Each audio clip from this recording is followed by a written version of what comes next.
Hello friend, कैसे हैं आप? उम्मीद है कि आप सब अच्छे हैं, आप लोग की तैयारी अच्छी। चलिए ठीक है दोस्तों, आज हम बिहार सीसी का केंद्र पब्लिशिंग का सेट नंबर 10 आपसे डिस्कस करने वाले हैं। इससे पहले हम 9 सेट अपलोड कर चुके हैं, आप नहीं देखें तो प्ले लिस्ट में जाकर देख सकते हैं। इसके अलावा यूटेरिया का प्रैक्टिस सेट कराया जा चुका है, जिसमें 15 सेट आप लोग को देखने को मिलेगा, और प्लेटफॉर्म का 20 सेट अपलोड किया, इसको भी आप लोग देख सकते हैं।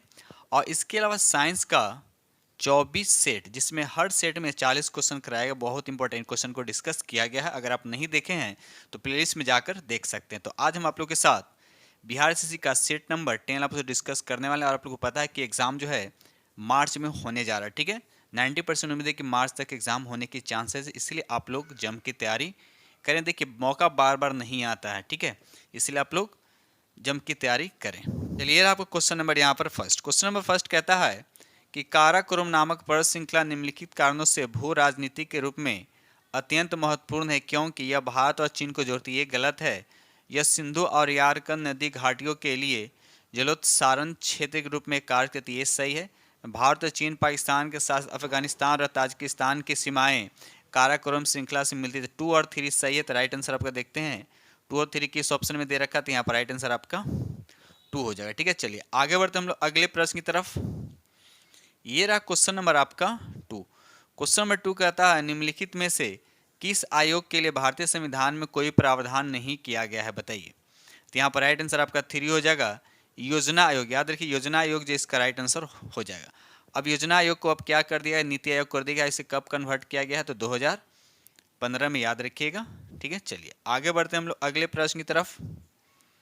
ये रहा क्वेश्चन नंबर आपका 3।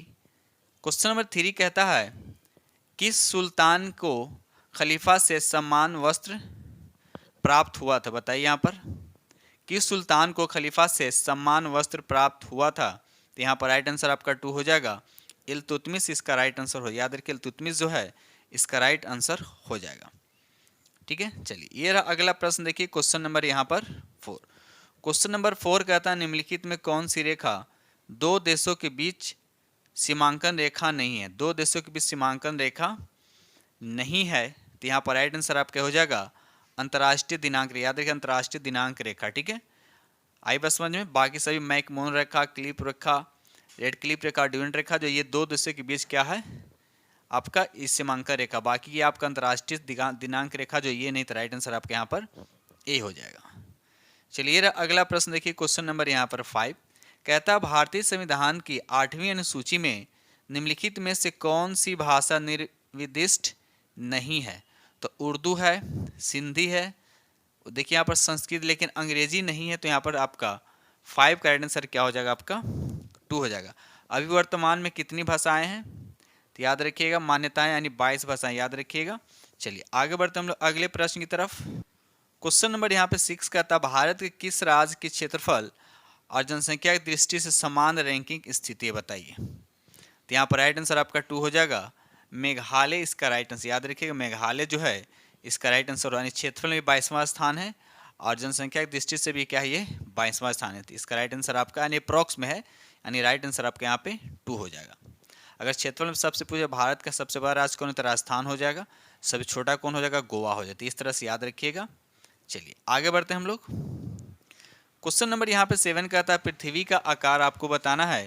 तो इसका राइट आंसर आपका क्या हो जाएगा, 4, यानी 7 का राइट आंसर 4 हो जाएगा। जियोड, यानी पृथ्वी का आकार क्या होता है, एक तरह जियोड टाइप का होता है। तो यहाँ पर राइट आंसर आपका क्या हो जाएगा, 4 हो जाएगा। ये रहा अगला प्रश्न, देखिए क्वेश्चन नंबर यहाँ पे 8 कहता है, विच्छेदक नदी के घुमाव में बनी झील को क्या कहते हैं। तो यहाँ पर राइट आंसर आपका 3 हो जाएगा, ऑक्सबो झील। याद रखिए ऑक्सबो उसको बोलते हैं। तो यहाँ पर राइट आंसर आपका 3 हो जाएगा।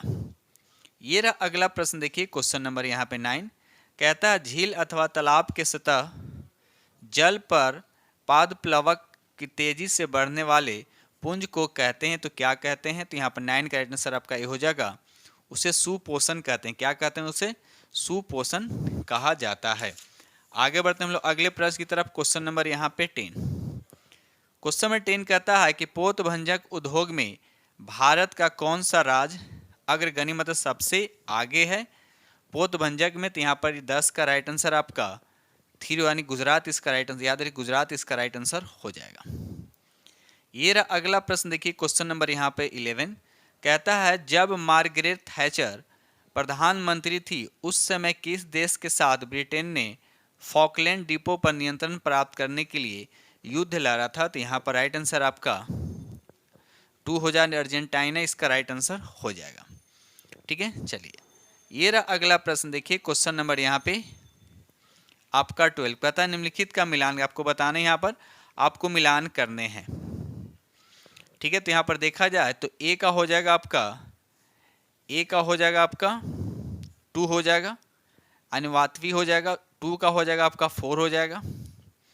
ठीक है, तो 1 के बाद 4 होना चाहिए, 1 के बाद क्या आना चाहिए? 4 होना चाहिए। तो देखिए यहाँ पर आपको दिख रहा है 1 का 4 और 2 का हो जाए, हाँ 1 का 4 हो गया और 2 का 4 होना चाहिए ना। तो 1 का 2, देखिए 1 का 2, यहाँ 1 का 2 हो गया, तो ये हो गया 2 का 4, नहीं राइट आंसर आपका, और किसी ऑप्शन में नहीं, तो यहाँ पर राइट आंसर आपका क्या हो जाएगा? यही हो जाएगा। ठीक है, चलिए आगे बढ़ते हैं हम लोग अगले प्रश्न की तरफ। क्वेश्चन नंबर यहाँ पे 13 कहता है महात्मा गांधी की विश्व में सबसे लंबी मूर्ति कहाँ स्थित है? महात्मा गांधी का बताना है। तो यहाँ पर राइट आंसर आपका 13 का राइट आंसर आपका 2 हो जाएगा, पटना, याद रखिए पटना इसका राइट आंसर हो जाएगा। यानी बिहार के मुख्यमंत्री नीतीश कुमार ने फरवरी 2023 में यानी बिहार की राजधानी पटना महात्मा बुद्ध की सबसे लंबी मूर्ति का अनावरण किया गया। इसकी अगर ऊंचाई की अगर बात करते हैं तो 72 फीट, कितना है इसका? 72 फीट। ठीक है, चलिए आगे बढ़ते हैं हम लोग। क्वेश्चन नंबर यहाँ 14 कहता है कि कलिंग के विरुद्ध अशोक के अभियान की जानकारी का मुख्य स्रोत निम्नलिखित में से क्या है? तो यहाँ पर 14 का राइट आंसर आपका 4 हो जाएगा, शिलालेख 13, यानी शिलालेख 13 इसका राइट आंसर हो जाएगा। ये रहा अगला प्रश्न, देखिए क्वेश्चन नंबर यहाँ पर 15।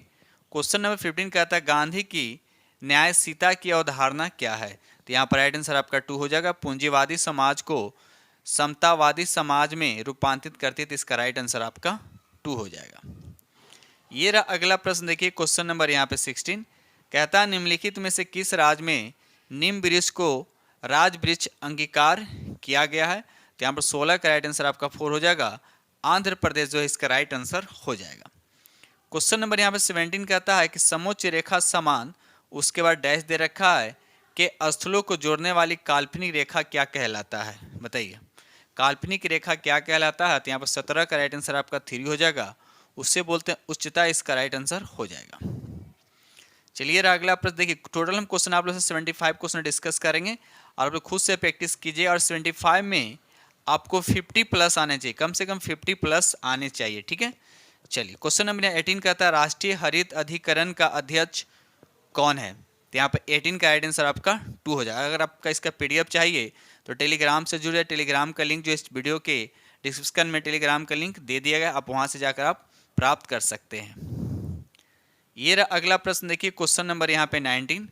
क्वेश्चन नंबर 19 कहता है भारत का वह कौन सा प्रथम राज्य है जिसने खाद्य सुरक्षा अधिनियम बनाया था? तो 19 का राइट आंसर आपका ये यानी छत्तीसगढ़ जो इसका राइट आंसर हो जाएगा। आगे बढ़ते हैं हम लोग अगले प्रश्न की तरफ। ये रहा क्वेश्चन नंबर आपका 20। क्वेश्चन नंबर यहाँ पे 20 कहता है भारतीय संविधान के किस अनुच्छेद में सरकार रोजगार में नागरिकों के लिए समान अवसर का प्रावधान किया? तो बताइए यहाँ पर राइट आंसर क्या होगा? तो राइट आंसर आपका 2 हो जाएगा, अनुच्छेद 16, याद रखिए अनुच्छेद 16 जो है इसका राइट आंसर हो जाएगा। चलिए रहा अगला प्रश्न, देखिए क्वेश्चन नंबर यहाँ पे 21 कहता है बलुई पत्थर किसमें रूपांतरित होता है? बलुई पत्थर जो है ये किसमें रूपांतरित होता है? तो इसका राइट आंसर आपका 3 हो जाएगा, क्वार्ट्ज में। किसमें कन्वर्ट होता है? तो क्वार्ट्ज जो है इसका राइट आंसर हो जाएगा। ठीक है, क्वेश्चन नंबर 22 बताइए, कहता है व्यवसाय पर कर की वसूली किसके द्वारा की जा सकती है? तो 22 का राइट आंसर आपका ए हो जाएगा, केवल राज्य सरकार द्वारा किया जाता है, तो राइट आंसर आपका फर्स्ट हो जाएगा। ये रहा अगला प्रश्न, देखिए क्वेश्चन नंबर 23 निम्नलिखित में से क्या लोकतांत्रिक स्थिति के प्रतिकूल है? बताइए 23 का राइट आंसर। तो यहाँ पर राइट आंसर आपका हो जाएगा तानाशाही जो इसका राइट आंसर हो जाएगा। क्वेश्चन नंबर यहाँ पर 24 कहता है निम्नलिखित में से क्या पूंजी का कार्य नहीं है? तो यहाँ पर राइट आंसर आपका 3 हो जाएगा, कीमत स्थिरीकरण जो ये पूंजी का कार्य है, बाकी मूल्य अंतरण, मूल संग्रह और मूल मापन जो है ये पूंजी का कार्य है। आगे बढ़ते हैं हम लोग। क्वेश्चन नंबर यहाँ पे 25 कहता है नीलगिरी पहाड़ियाँ किस राज्य में है। आपको बता नीलगिरी की जो पहाड़ी है ये किस राज्य में है, तो यहाँ पर राइट आंसर आपका 4 हो जाएगा। ये तमिलनाडु में है, जहाँ पश्चिमी घाट है पूर्वी घाट आकर क्या करती हैं, मिलती है। तो याद रखिए कहाँ पर मिलती है, तो नीलगिरी की पहाड़ी के, बस याद रखिएगा। और ये किस राज्य में है, तो ये तमिलनाडु में। ठीक है, चलिए आगे बढ़ते हैं हम लोग अगले प्रश्न की तरफ। ये रहा क्वेश्चन नंबर आपका 26। बंद अर्थव्यवस्था का क्या अर्थ होता है। बंद अर्थव्यवस्था का क्या अर्थ होता है, तो इसका राइट आंसर आपका 4 हो जाएगा। ऐसा देश जिसमें कोई आयात और निर्यात नहीं होता है, यानी सिंपल से समझ सकते हैं कि उस अर्थव्यवस्था को बंद अर्थव्यवस्था कहते हैं जिसमें बाहरी अर्थव्यवस्था के साथ साथ कोई संपर्क या गतिविधि नहीं होता है। और एक बंद अर्थव्यवस्था आत्मनिर्भर होती है और इसमें कोई आयात या निर्यात नहीं होता, याद रखिएगा। चलिए आगे बढ़ते हैं हम लोग। क्वेश्चन नंबर यहाँ पे 27 कहता है कि गंधार कला किसके अधीन फली फूले, तो इसका राइट आंसर आपका ये हो जाएगा कुषाण काल में। और किसके शासक काल में, तो याद रखिएगा कनिष्क। कनिष्क का इसमें मेन भूमिका रहा, तो राइट आंसर आपका यहाँ पर ये हो। आप साथ साथ ये भी याद रखिए, कभी कभी पूछ देता है कि कनिष्क जो है किस वंश से संबंधित है, तो याद रखिए कुषाण वंश से भी याद रखिएगा। चलिए आगे बढ़ते हैं हम लोग अगले प्रश्न की तरफ। क्वेश्चन नंबर यहाँ पे 28 कहता है कि संतुलित स्तर स्थिति में क्या होता है, उसके दीर्घ अवधि में साम्यावस्था में होता है, ये भी गलत, ही सही नहीं है। उत्पादकों में न्यूनतम हानि होती है, ये भी सही नहीं। आगे ऑप्शन देखते हैं हम लोग। ऑप्शन 3 यहाँ पर कहता है विक्रेता अधिकतम लाभ अर्जित करते, ये भी गलत है। 4 में कहता है कि फॉर्म शून्य लाभ स्थिति में होता है, तो ये इसका राइट आंसर हो जाएगा। ये रहा अगला प्रश्न, देखिए क्वेश्चन नंबर 29। क्वेश्चन नंबर यहाँ पे 29 कहता है जहां कोई कानून नहीं होता वहां कोई स्वतंत्रता नहीं होती, यह किसने कहा। तो 29 का राइट आंसर आपका 4 हो जाएगा। लॉक जो है इसका राइट आंसर हो जाएगा। चलिए क्वेश्चन नंबर यहाँ पे 30 कहता है भारत के गोगोना संगीत वाद्य यंत्र के संदर्भ में लिखित कथनों पर विचार करते। यहाँ पर देखा है तो पहला और तीसरा आपका क्या है, यहाँ पर सही है, तो इसका राइट आंसर आपका क्या हो जाएगा, यहाँ पर 2 हो जाएगा। ठीक है, चलिए आगे बढ़ते हैं हम लोग अगले प्रश्न की तरफ। क्वेश्चन नंबर यहाँ पे 31।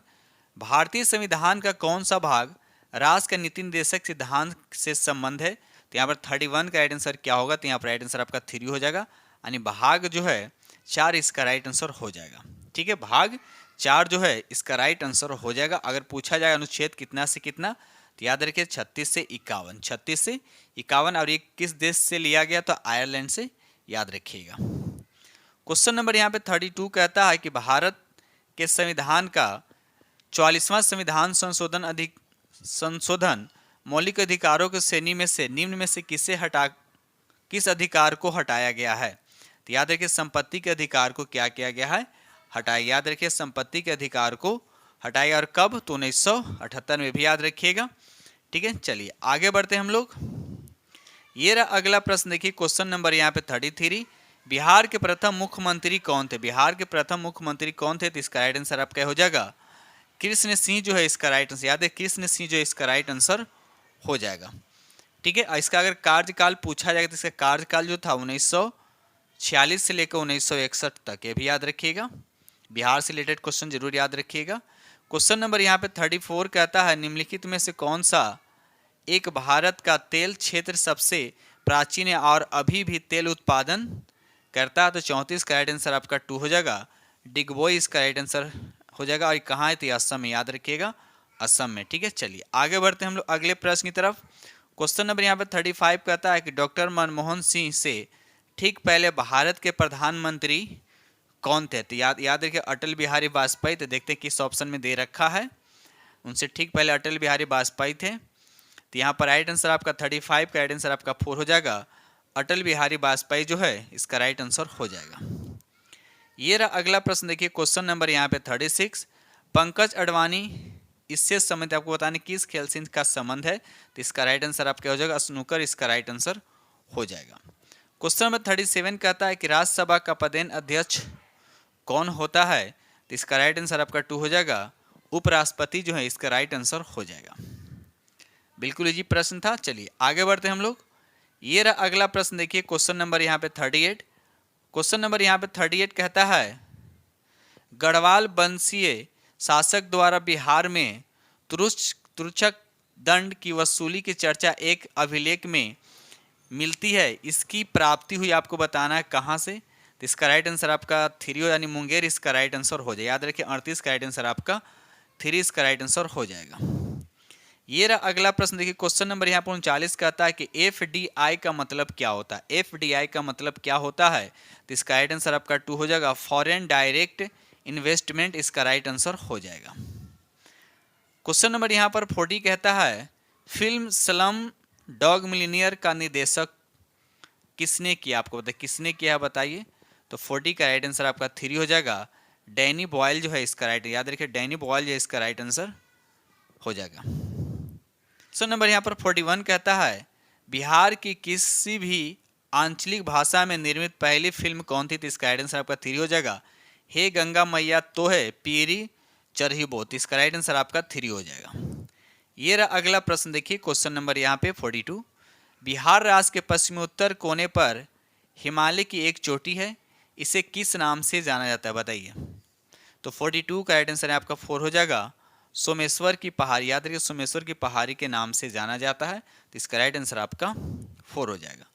ये रहा अगला प्रश्न, देखिए क्वेश्चन नंबर यहाँ पर 44 कहता है बिहार में संपूर्ण क्रांति का आह्वान किसने किया था, तो यहाँ पर राइट आंसर आपका 3 हो जाएगा। जयप्रकाश नारायण जो है इसका राइट आंसर हो जाएगा। और जयप्रकाश नारायण जो है ये किस नाम से भी जाने जाते हैं, तो लोक नायक के नाम से भी जाने जाते हैं। ठीक है, चलिए आगे बढ़ते हम लोग अगले प्रश्न की तरफ। चलिए क्वेश्चन नंबर यहाँ पर 44, देखिए इससे पहले 43 था, क्वेश्चन नंबर 43 था, वहाँ 44 गलती से वहाँ पर मिस्टेक हो गया, ठीक है ना। चलिए क्वेश्चन नंबर यहाँ पर 44 कहता है जहांगीर का समकालीन वह इतिहासकार जिसने बिहार के पटना में अपनी प्रसिद्ध ग्रंथ दबिस्ताने मजाहिब की रचना की, बताइए इसका राइट आंसर कौन हो जाएगा। तो 44 का राइट आंसर आपके यहाँ पर 3 हो जाएगा। मोहसिन फ़ानी, याद रखिए मोहसिन फ़ानी जो है इसका राइट आंसर हो जाएगा। ठीक है, चलिए ये रहा अगला प्रश्न, क्वेश्चन नंबर यहाँ पर 45 कहता है विष्णुपद मंदिर कहाँ स्थित है, आपको बताना है कि विष्णुपद मंदिर जो है आपको बताना है कि कहाँ स्थित है। तो याद रहे सबसे पहले बिहार में, तो बिहार में ये कहाँ है, तो ये गया में, कहाँ है, ये गया में है। इसका निर्माण किसने करवाया था, तो याद है रानी अहिल्याबाई ने 1787 ईस्वी में से करवाया था, याद रखिएगा। चलिए क्वेश्चन नंबर यहाँ 46 कहता है बिहार के बोधगया में स्थित महाबोधि मंदिर विश्व विरासत घोषित किया था, आपको बताना है कि विश्व विरासत में इसको कब घोषित किया गया था, इसको कब सूची में दर्ज कराया गया था। तो इसका राइट आंसर आपका हो जाएगा, यानी 1 हो जाएगा, यानी 2002 में, याद रखिए 2002 इसका राइट आंसर हो जाएगा। चलिए आगे बढ़ते हम लोग अगले प्रश्न की तरफ। ये रहा क्वेश्चन नंबर आपका 47 कहता है डॉक्टर राजेंद्र प्रसाद, कहता है डॉक्टर राजेंद्र प्रसाद का जन्म जीरादेई बिहार के किस जिले के अधीन आता है, आपको बताना सबसे पहले बात याद रखिएगा कि डॉक्टर राजेंद्र प्रसाद का जन्म कहाँ होता है, जीरादेई और बिहार में ही पड़ता है। तो आपको बताने कि किस जिला में ये पड़ता है, तो इसका राइट आंसर आपका 4 हो जाएगा। ये सिवान में पड़ता है, कहाँ पड़ता है ये सिवान में पड़ता है। ठीक है, चलिए क्वेश्चन नंबर यहाँ पर 48 कहता है भारतीय अंतरिक्ष अनुसंधान संस्थान यानी इसरो कहाँ स्थित है, बताइए कहाँ स्थित है। इसका राइट आंसर आपका हो जाएगा ये बेंगलोर में, कहाँ है, बेंगलोर में। इसकी स्थापना की अगर बात की, इसकी स्थापना कब हुआ था, तो भी याद रखिएगा 15 अगस्त 1969 को 69 की इसकी स्थापना हुआ था। ठीक है, चलिए ये रहा क्वेश्चन नंबर आपका 49। क्वेश्चन नंबर 49 कहता है बिहार टाइम्स नामक समाचार पत्र की भूमिका बिहार प्रांत के निर्माण की मांग को प्रस्तुत करने में अत्यंत महत्वपूर्ण थी, इसका प्रकाशन कब आरंभ हुआ था, आपको बताना कब इसका आरंभ हुआ था। तो 49 का आंसर आपका हो जाएगा 1894, याद रखिएगा 1894 जो है इसका राइट आंसर हो जाएगा। ये रहा अगला प्रश्न, देखिए क्वेश्चन नंबर यहाँ पर 50। क्वेश्चन 50 कहता है बिहार राज्य में कहाँ पुरातात्विक संग्रहालय की स्थापना की गई है, बताइए। तो इसका राइट आंसर आपका देखिए नालंदा में भी किया गया है, वैशाली में भी किया गया और बोधगया में, तो यहाँ पर राइट आंसर आपका क्या हो जाएगा, आपका 4 हो जाएगा।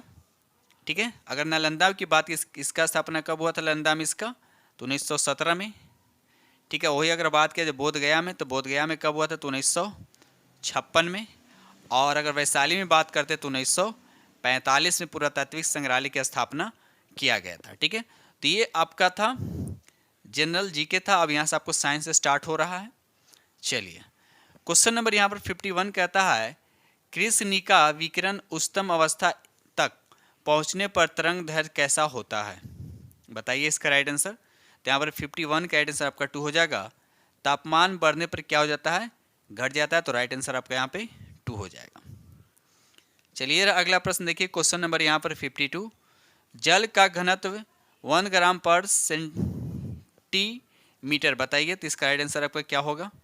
तो इसका राइट आंसर आपका 2 होगा, यानी 4 डिग्री सेंटीग्रेड इसका राइट आंसर हो जाएगा।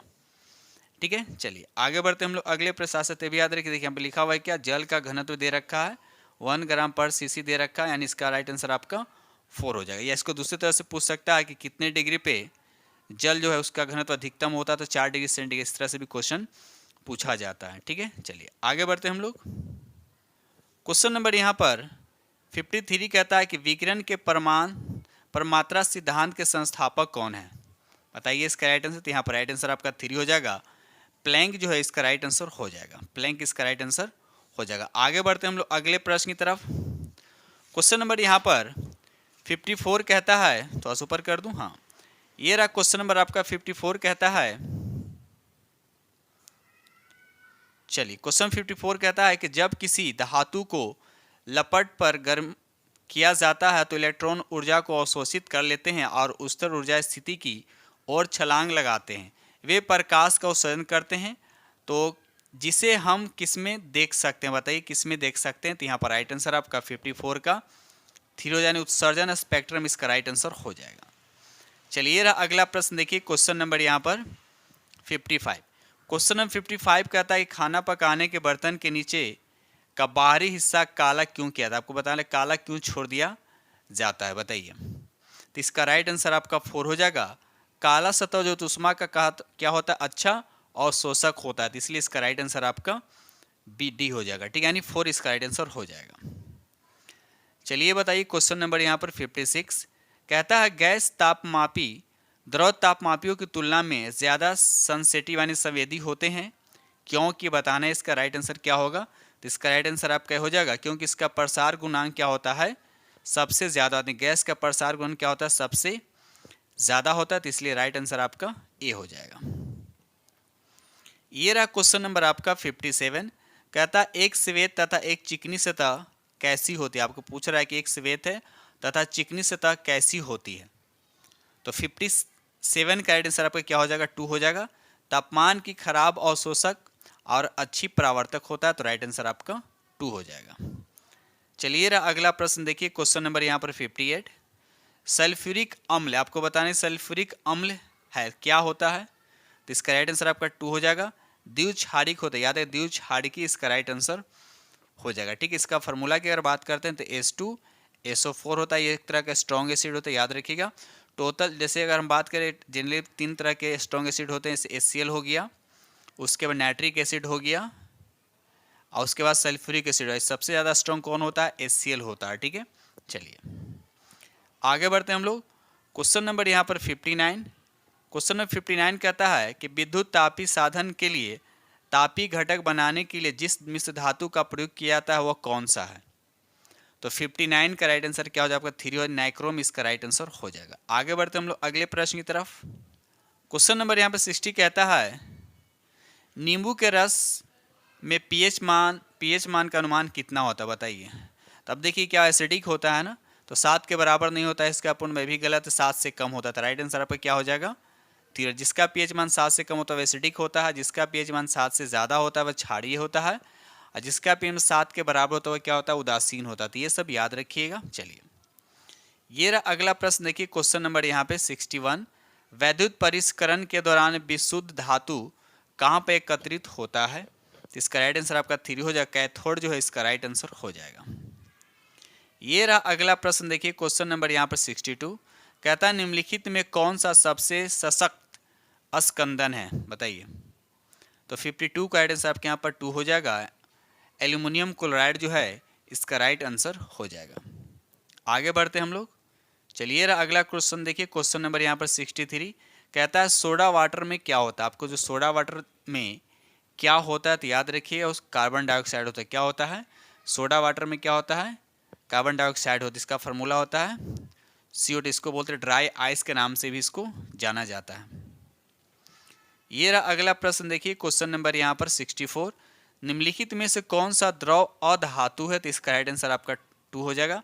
ब्रोमीन क्या द्रव अधातु है, मरकरी क्या है धातु है, याद रखिएगा। ये भी आपके लिक्विड स्टेट में यानी द्रव की अवस्था में पाया जाता है। चलिए रहा अगला प्रश्न, देखिए क्वेश्चन नंबर यहाँ पर 65। क्वेश्चन नंबर 65 कहता है, तो बस इसको छोटा कर दूं कि ऑप्शन भी आप लोगों को पूरा दिख जाएगा, है ना। चलिए क्वेश्चन नंबर यहाँ पर 65 कहता है, मृदा में फास्फोरस को पादप पोषक तत्व के रूप में जोड़ने और संरक्षित करने और उत्प्रेरित करने के लिए निम्नलिखित में से किस जैव उर्वरकों का उपयोग किया जाता है? बताइए। तो यहाँ पर किसका उपयोग किया जाता है? तो यहाँ पर देखा है तो एजोस्पिरिलियम, इसका उपयोग नहीं किया था, सिर्फ यहाँ पर 2 वाला। राइट आंसर पर क्या हो जाएगा? 2 हो जाएगा। माइकोराइजल फफूंद इसका राइट आंसर हो जाएगा। आगे बढ़ते हम लोग, तो इसका सिर्फ 2 होगा, तो यहाँ पर आंसर कौन सा हो जाएगा? आपका ए हो जाएगा। ठीक है, चलिए आगे बढ़ते हम लोग अगले प्रश्न की तरफ। चलिए अगला प्रश्न देखिए, क्वेश्चन नंबर यहाँ पे 66। क्वेश्चन नंबर 66 कहता है कि औद्योगिक क्षेत्र में लेड के लिए परिवेशीय वायु गुणवत्ता मानक का 24 घंटे का औसत क्या होता है? 24 घंटे का औसत क्या होता है? तो बताइए इसका राइट आंसर क्या हो जाएगा? तो 1.5 होता है। क्या होता है? 1.5 म्यू जी मीटर क्यूब होता है। तो देखिए किस ऑप्शन में है, तो यहाँ पर राइट आंसर आपका 4 हो जाएगा, यानी ऑप्शन आपका 4 राइट आंसर हो जाएगा। आगे बढ़ते हम लोग अगले प्रश्न की तरफ। ये देखिए क्वेश्चन नंबर यहाँ पर 67। यदि मल जल का पूर्णतः ऑक्सीकरण कर दिया जाए तो नाइट्रोजन का स्वरूप क्या हो जाएगा? बताइए। तो इसका राइट आंसर आपका 4 हो जाएगा। नाइट्रेट इसका राइट आंसर हो जाएगा। याद रखिए नाइट्रेट इसका राइट आंसर हो जाएगा। ये रहा अगला प्रश्न, देखिए क्वेश्चन नंबर यहाँ पर 68 कहता है, वायु प्रदूषण का विभव वायु संचार गुणांक कितना होने पर बढ़ जाता है? तो इसका राइट आंसर आपका 4 हो जाएगा। ग्रेटर देन 6000 मीटर स्क्वायर पर सेकेंड इसका राइट आंसर हो जाएगा। चलिए देखिए क्वेश्चन नंबर यहाँ पर 69। क्वेश्चन नंबर 69 कहता है, भारत में स्वीकार्य यानी ध्वनि स्तर की सीमा कितना है? बताइए कितना से कितना होना चाहिए? तो यहाँ पर 2 का, यहाँ पर देखिए 69 का आंसर आपका 2 हो जाएगा। 40 से 45 डेसिबल जो है इसका राइट आंसर हो जाएगा। ठीक है, चलिए आगे बढ़ते हम लोग। ये रहा अगला प्रश्न, देखिए क्वेश्चन नंबर यहाँ पर 70। काजू की फसल पर एंडोसल्फान के छिड़काव के फलस्वरूप महाविपदा के स्तर तक प्रदूषण हो गया था। आपको बताना है कहाँ। तो इसका राइट आंसर आपका 1 हो जाए, केरल में। याद रखिए केरल इसका राइट आंसर हो जाएगा। आगे बढ़ते हम लोग। चलिए रहा अगला प्रश्न, देखिए क्वेश्चन नंबर यहाँ पे 71 कहता है, सीमा पार प्रदूषण या अम्ल वर्षा का कारण क्या है? बताइए अम्ल वर्षा का कारण क्या है? बताइए इसका राइट आंसर। तो यहाँ पर राइट आंसर आपका 71 का राइट आंसर आपका 4 हो जाएगा। नाइट्रोजन ऑक्साइड हो जाएगा और सल्फर डाइऑक्साइड जो इसका राइट आंसर हो जाएगा। ठीक है, चलिए ये रहा अगला प्रश्न, देखिए क्वेश्चन नंबर यहाँ पे 72 कहता, आकाशगंगा मंदाकिनी सबसे पहले देखी थी, किसने देखा था? बताइए किसने देखी थी? तो इसका राइट आंसर आपका 1 हो जाएगा। गैलीलियो ने इसका राइट आंसर हो जाए, ऑप्शन आपका करेक्ट 1 हो जाएगा। ठीक है, चलिए क्वेश्चन नंबर यहाँ पे 73 कहते हैं, यदि हम समुद्र तट पर बैठकर 2 सूर्यास्तों के बीच बीतने वाले समय को मापे तो उससे हम अनुमान लगा सकते हैं। क्या अनुमान लगा सकते हैं? इसका राइट आंसर आपका 3 हो जाएगा। पृथ्वी की त्रिज्या, याद है पृथ्वी की त्रिज्या इसका राइट आंसर हो जाएगा। ठीक है, चलिए आगे बढ़ते हम लोग। क्वेश्चन नंबर यहाँ पे 74। क्वेश्चन नंबर 74 कहता है, निम्नलिखित में से कौन सा जल जनित रोग है? जल जनित का मतलब जल से होने वाला रोग है। बताइए इसका राइट आंसर क्या हो जाएगा? तो यहाँ पर राइट आंसर आपका 2 हो, यानी हैजा जो है ये जल से होने वाला रोग। याद रखिएगा हैजा जो है ये जल से होने वाला रोग है। आगे बढ़ते हम लोग अगले प्रश्न की तरफ। क्वेश्चन नंबर यहाँ पर 75 कहता है कि एक सुवाहाया निजी कंप्यूटर जो अपनी गोद में रखने लायक छोटा सा होता है क्या कहलाता है? बताइए। बिल्कुल इजी प्रश्न है। तो यहाँ पर राइट आंसर आपके हो जाएगा नोटबुक कंप्यूटर इसका राइट आंसर हो जाएगा। तो इस तरह से हमने बिहार एसएससी का जो किरण पब्लिकेशन का सेट नंबर 10 आप उसका डिस्कस किया हूँ, और इसमें हम आप लोगों के साथ 70 क्वेश्चन डिस्कस किए हैं। देखिए 70 आप लोग खुद से प्रैक्टिस कीजिएगा, और 70 में कम से कम आप लोग को 50 से कम नहीं आनी चाहिए। 50 प्लस बस टारगेट रखिए। 50 प्लस क्योंकि कंपटीशन टफ होने वाला है, ठीक है। और आप लोगों को पता है कि एग्ज़ाम जो है ये मार्च तक 90% होने के 9 मार्च में एग्ज़ाम ले लेगा, ठीक है। तो आप लोग डेली 1 से 2 सेट प्रैक्टिस किया करें, ठीक है दोस्तों। इसी के साथ वीडियो करते हैं समाप्त और मिलते हैं अगले वीडियो में। तब तक के लिए थैंक यू वेरी मच।